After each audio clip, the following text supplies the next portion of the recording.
మా మంచి చెడ్డలు కూడా ఆలోచించాలి కదా ప్రభుత్వం వారు. మరి డ్యూటీ వేసినప్పుడు వచ్చాము. మేము పడిపోతే మమ్మల్ని ఎవరు రక్షిస్తారు చెప్పండి. ఈరోజు టీవీఆర్ పబ్లిక్ స్కూల్ నందు ఈ హెల్త్ డిపార్ట్మెంట్ వారు ఫస్ట్ ఎయిడ్ సెంటర్ నిర్వహిస్తున్నారు. అలాగే ఇక్కడ తాగునీరు ఏర్పాటు చేసిన విఎంసీ వారు, అలాగే మరికొంతమంది సిబ్బందికి కనీసం ఉదయం నుంచి అల్పాహారం కాదు కదా, కనీసం టీ కూడా అరేంజ్ చేసేవారు లేకపోవడం, వాళ్ళు పాపం ఇప్పటికే చాలామంది సొమ్మసిల్లి పడిపోయిన వారిని కాపాడటం జరిగింది. కానీ వీరు సొమ్మసిల్లి పడిపోతే కాపాడేవారు ఎవరు అని చెప్పేసి వీరు ప్రశ్నిస్తూ ఉన్నారు.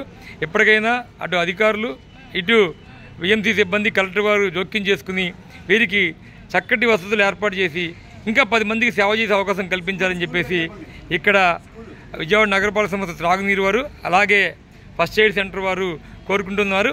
ఇది especially Vijayawada Durgapuram T Venkateswara school ఆవరణలో ఈ విధంగా ఉండడం చాలా బాధాకరం.